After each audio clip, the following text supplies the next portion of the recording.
Hi, John Jankowski here, Las Vegas Coin Company. We're going to have a little coin talk today about the most common things we get asked about that have almost zero value. So for instance, several times a week we get a call on the 1943 steel penny. During World War II, and it of course is interesting, they were running out of copper because of the war, using so much of the copper for the war effort in shells and bullets, etc. And so for 1 year only, they made steel pennies, and they coated them in zinc. We buy them for less than a dime, usually around a nickel, depending on the condition. Some are rusty, and of course, that's even worth less. You don't see them in circulation, so you mistakenly think that they're rare, yet there are 1 billion of them. In fact, we had a guy come in, and he said, I've got these two very rare coins. Now, right away, that's a giveaway.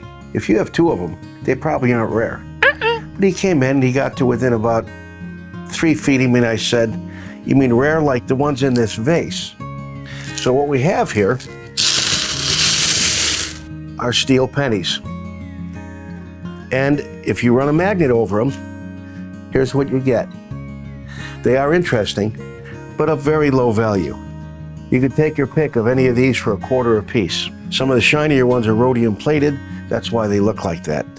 But that is an issue I'd like to address because we get so many calls about that. Another coin question we get a lot are mint errors in the Lincoln penny series. Beginning in the 1940s and 50s, there are probably 300 varieties of minor errors, a misplaced digit or date, stuff like that.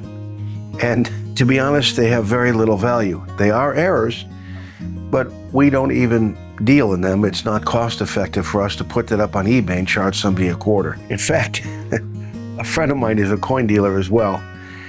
And he's actually, he has offices close to me. And he got a call like that.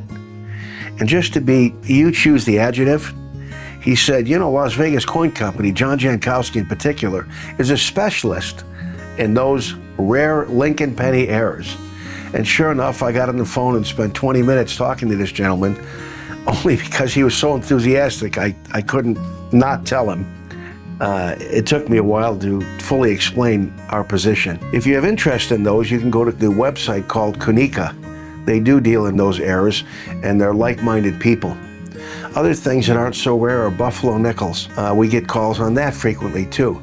I've got a really rare buffalo nickel. It's got no date.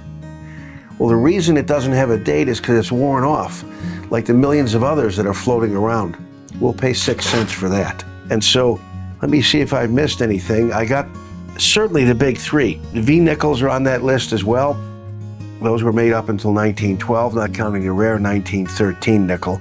We're going to do an episode on that, because my dad actually had one for a brief time. What this really is a misperception of value.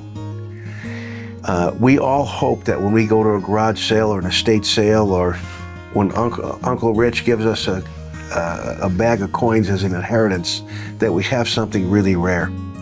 But most things just aren't. And so that misperception of value is a difficult thing to deal with. And that's why we're choosing to deal with it right now. If you have further questions, of course, we do buy coins every day of the week except Sundays. And you can come visit us and we'll give you an estimation of your values. John Jankowski out. Thank you.